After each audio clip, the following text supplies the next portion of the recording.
Todo mundo já conectado aí comigo? Nós vamos entrar agora no nosso conteúdo exclusivo. Nós estamos entrando hoje, especificamente, no estudo do livro, do capítulo 9 do livro de Provérbios, capítulo 9, do verso 1 ao verso 6. Uma forma metafórica interessantíssima, inteligente, né, da gente perceber algumas verdades. Diz assim a palavra de Deus: a sabedoria edificou a sua casa, lavrou as suas 7 colunas. Já deu ordem às suas criadas e assim convida desde as alturas da cidade.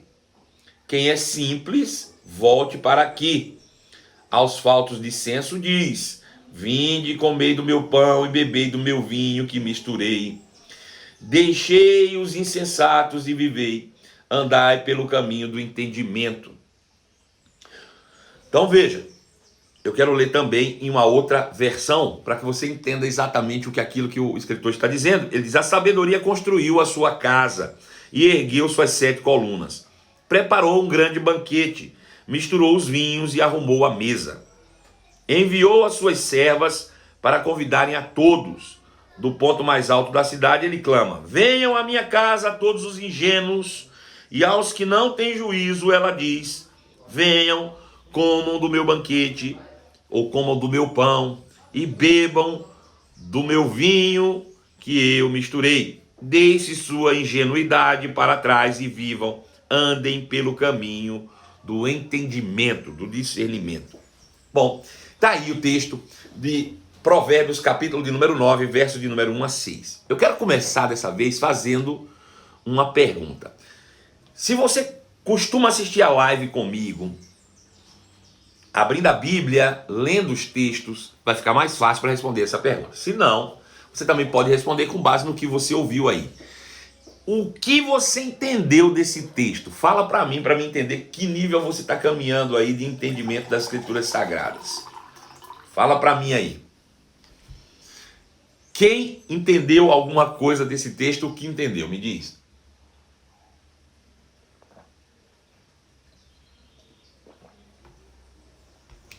Eu quero ouvir respostas aí.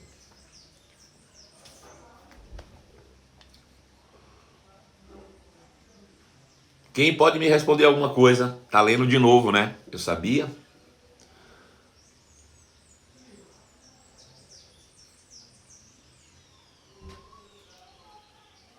Quem mais? Vamos lá, gente. Lilian Costa, minha amiga querida, tá aí, né?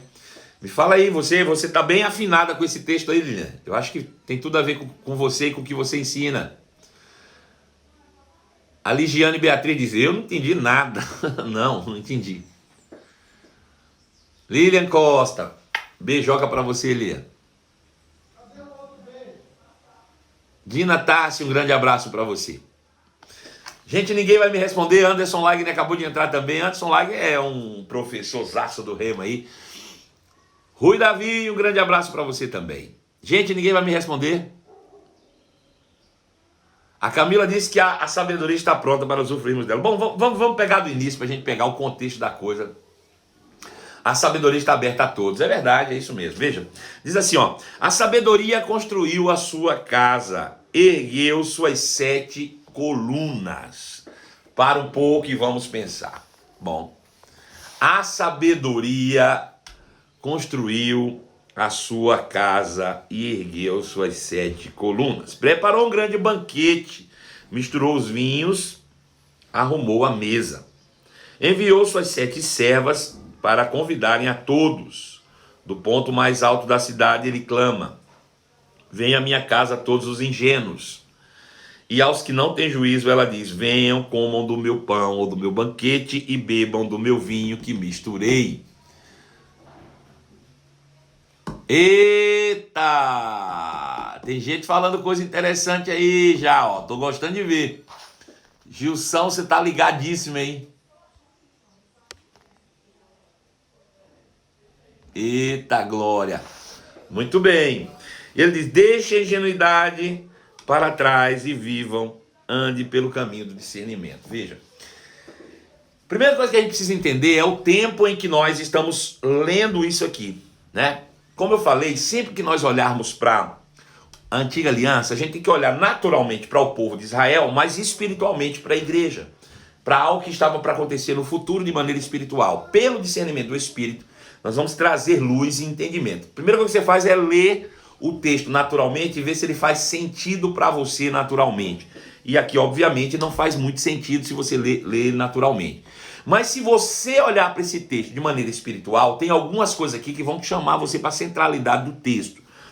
Uma delas, ele fala que a sabedoria construiu sua casa e ergueu sobre 7 colunas. Veja, eu poderia dizer em outras palavras que a sabedoria se tabernaculou.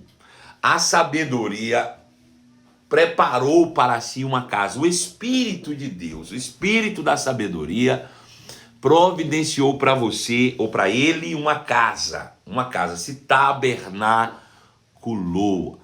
Veja, é a partir da palavra que nós sabemos que é a prática da palavra que é a sabedoria. A sabedoria está na prática da palavra. Bom, qual foi a prática? Qual foi a palavra que se tabernaculou e se tornou prática diante de nós? Quem foi a palavra que se tabernaculou e se tornou prática diante dos nossos olhos? Quem pode me responder agora? Ficou mais fácil, né? Por favor. Na casa da sabedoria está a vida. É verdade. Nele está a vida. E a vida, a sabedoria, é a luz dos homens. A Janaíne Queiroz disse: é Jesus. É exatamente. É Jesus aqui, veja.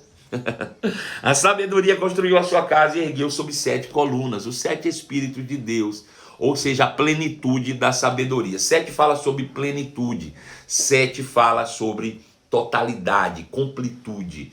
Então veja, a sabedoria tabernaculou-se e ergueu suas 7 colunas, ou seja, a sabedoria esteve no meio de nós. Preparou um grande banquete, misturou seus vinhos e arrumou a mesa. Bom, ele trouxe luz à ceia do Senhor, não a ceia natural, mas a aliança que gera a ceia do Senhor, aquilo que ele fez sobre o seu corpo e aquilo que ele fez sobre o seu sangue, né? Jesus certa vez disse: aquele que não comer da minha carne, aquele que não participar do meu banquete, aquele que não beber do meu sangue, aquele que não tomar o meu vinho, não terá parte comigo. A sabedoria diz: ei, para que você tenha parte comigo, você precisa comer do meu pão e beber do meu cálice. Você precisa comer da minha carne e beber do meu sangue. Quem disse isso foi Jesus. E lembrem-se que Pedro respondeu para Jesus: para onde vamos nós, se só tu tens a palavra de vida eterna, ou a palavra da sabedoria eterna? Poderia ser traduzido também dessa maneira, pensando aqui por aspectos espirituais, contextualizados da Bíblia. Então ele diz: preparou um grande banquete. A palavra esteve em nosso meio. A palavra de Cristo preparou para nós uma saída, um grande banquete, uma festa. Davi também disse: prepara-me uma mesa na presença dos meus adversários. Enviou suas servas para convidarem a todos, do ponto mais alto até da cidade. Ele clama o que, cadê? Versículo de número 3, diz assim: já deu ordem às suas criadas e assim convidou desde as alturas. Veja, a palavra ela se espalhou e chamou as pessoas a Cristo Jesus. Cristo Jesus atrai para si as pessoas. Cristo Jesus chamou por meio do seu sacrifício. Veja, não fomos nós que fomos a Cristo, foi Cristo que nos atraiu. Foi Cristo que nos conduziu à sua cruz. Foi Cristo que nos chamou. Foi Ele que nos atraiu pela sua glória. Versículo 4 diz: venham à minha casa todos os ingênuos e os que não têm juízo. Ela diz: venham, comam do meu banquete e bebam do meu vinho. Lembrou disso agora? Deixe a sua ingenuidade para trás e vivam. Veja, deixem a ingenuidade que te leva à morte, deixa a vida do mundo e venha a Cristo. E então terão vida. Andem pelo caminho do discernimento, sejam guiados pelo Espírito. Veja, ele está fazendo um convite ao novo nascimento, a uma nova vida em Cristo. A sabedoria diz assim: larga a vida para trás e venha para uma nova vida. Veja, dentro dessa perspectiva toda aqui, nós vamos ler de novo esse texto, agora cuidadosamente, já que você entendeu todo o contexto.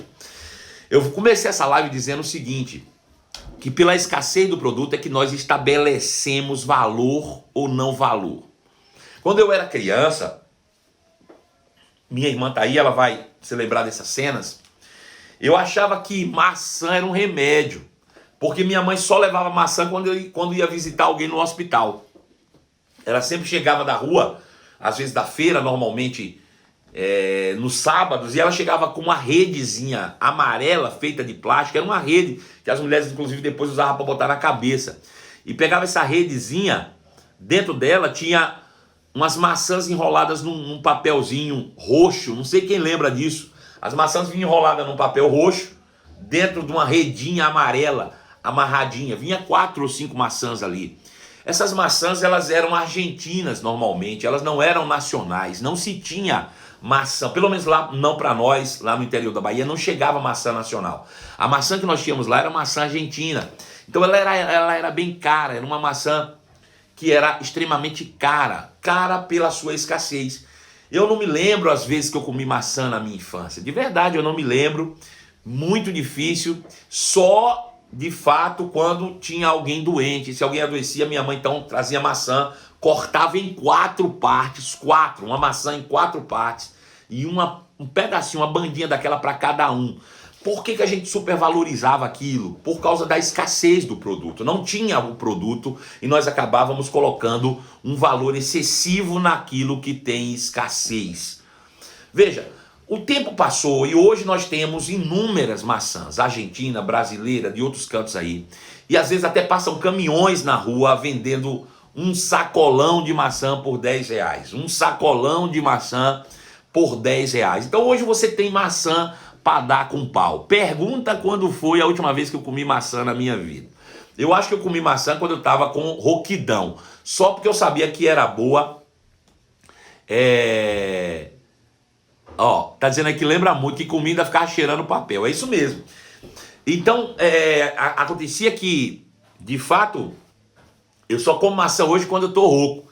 E fica lá e perde-se maçã na minha casa. Às vezes até apodrece maçã sobre a fruteira e a gente não come. Aí eu te pergunto, qual é a diferença da minha época para essa época agora, onde nós temos excesso de maçã? Será que foi a maçã que mudou? Ou será que foi o valor pela quantidade que tinha na época e agora que eu determinei o valor da maçã? Responde para mim, por favor. O que é que você acha? Que foi a maçã que mudou ou foi a quantidade do produto que mudou e alterou o valor que eu tô dando a ela? Fala para mim aí. O que é que você acha? Tô esperando uma resposta sua pra gente prosseguir. O valor é que mudou. O valor é que mudou. O valor do produto mudou por causa da quantidade. Veja, a escassez acaba gerando uma autovalorização, né? A demanda, ela determina o preço. A minha querida contadora do coração, aí a Michelle Eiras diz: a procura versus demanda é que determina o valor. É isso mesmo. Bom, o que é que isso tem a ver com o nosso texto e o que é que isso tem a ver com a nossa realidade? Tem tudo a ver. Veja, quando isso aqui foi escrito, irmãos, não existia um só justo, um só sequer. Não existia um só justo. A sabedoria não estava disponível sobre a terra. Bom, lembrem-se que Salomão foi um dos únicos homens a quem Deus deu a sua sabedoria. E esse homem se tornou célebre. Ele se tornou um grande rei, sábio, e como rei ele consolidou o reino de Israel, ele tornou o reino de Israel conhecido, ele fez com que as pessoas e os povos de todo o mundo afluíssem para Jerusalém, para ter com ele, para buscar sabedoria. Então veja, a sabedoria plena de Deus habitou em um homem chamado Salomão, e ele acabou resplandecendo o reino de Deus por conta da manifestação da sua sabedoria, não apenas no que falava, mas em tudo o que fazia. Ele expunha a sabedoria de Deus. E por causa disso, os reis da terra afluíam todos a Jerusalém, porque supervalorizaram, porque deram valor. Não tinha muita sabedoria, porque o Espírito de Deus não podia habitar nos homens, não podia habitar naqueles que eram, infelizmente, pecadores. Eles eram falhos, eles eram pecadores, eles estavam mortos espiritualmente e acabavam por isso se tornando nécios, se tornando ingênuos, né? Como a própria Bíblia diz aqui, ele chama: deixai vir os insensatos, deixai a insensatez, aquele que é simples, a ingenuidade, a falta de conhecimento, a insensatez, né? Todas essas coisas que estão agregadas estavam no mundo inteiro, porque eles eram mortos espiritualmente, estavam dominados pelo império das trevas. Então, por causa da escassez da sabedoria, havia de fato a supervalorização dessa sabedoria, ao ponto de reis, não estou falando de pessoas comuns, reis da terra, afluírem para Jerusalém para procurar aquilo que Salomão tinha. E Salomão não era nascido de novo, mas Deus o concedeu a sabedoria. Veja, durante muito tempo essa foi a grande referência. Salomão é cheio de sabedoria, Salomão é cheio de sabedoria. Mesmo depois da sua morte, Salomão era lembrado como homem cheio de sabedoria, assim como eu estou lembrando hoje das maçãs na redinha. Salomão foi lembrado em todo o tempo. Porém, chegou um tempo em que essa sabedoria que habitou Salomão, ela fez para si uma casa, ela construiu uma casa aqui na terra e ergueu suas 7 colunas, ou seja, o Espírito de Deus, o Espírito de Cristo se tabernaculou, se tornou homem e habitou entre nós com toda a sabedoria, com toda a sua capacidade de conhecimento, onisciência do próprio Deus, por meio de um homem chamado Jesus Cristo. Esse homem, ainda que não fosse Deus, mas a sabedoria de Deus estava nele, ele era Deus, ele se fez homem, mas a sabedoria habitou nele, ele crescia em conhecimento, estatura e sabedoria. O Espírito de Deus o possuía por completo, pois recebeu o Espírito sem medida, disse João no capítulo 3. Ele recebeu o Espírito sem medida, ele era a sabedoria em carne, ele é a sabedoria encarnada, tabernaculada.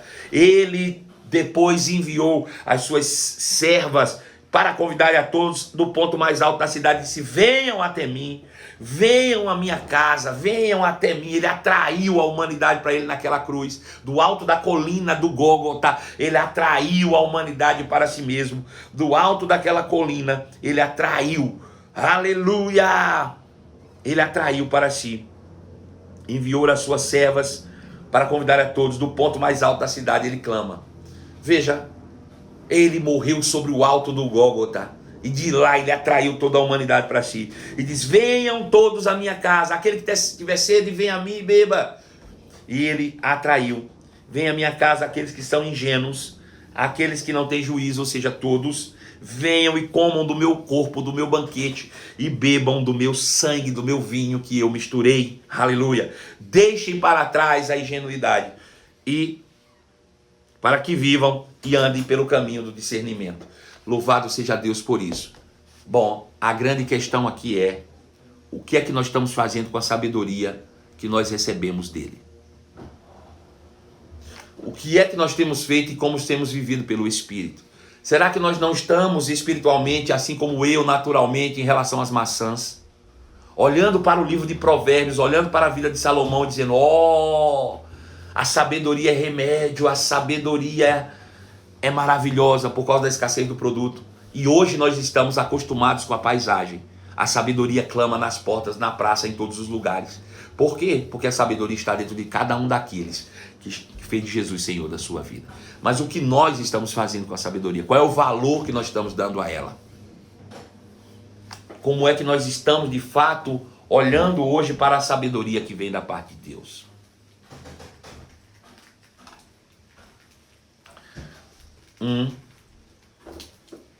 Será que pelo excesso nós não estamos, de fato, desvalorizando demais, acostumando-se com a paisagem?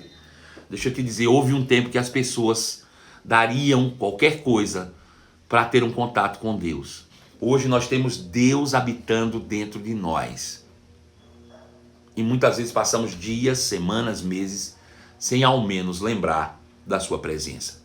E eu não estou falando do mundo, porque o mundo não pode receber o Espírito de Deus. Nós o recebemos, porque Ele está conosco, porque Ele habita em nós.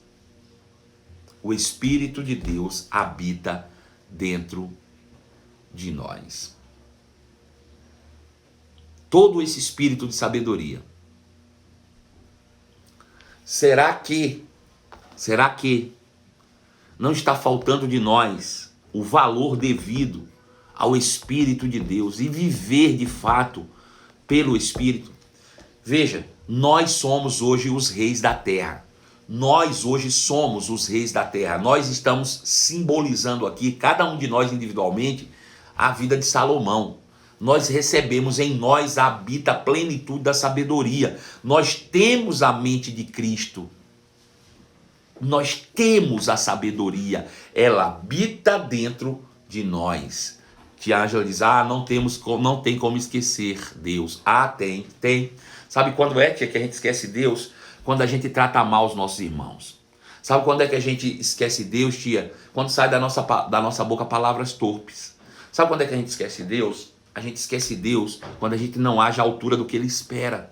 Quando a gente não pratica a sua palavra. A gente simplesmente ignora muitas vezes. Infelizmente isso é uma realidade. É uma verdade.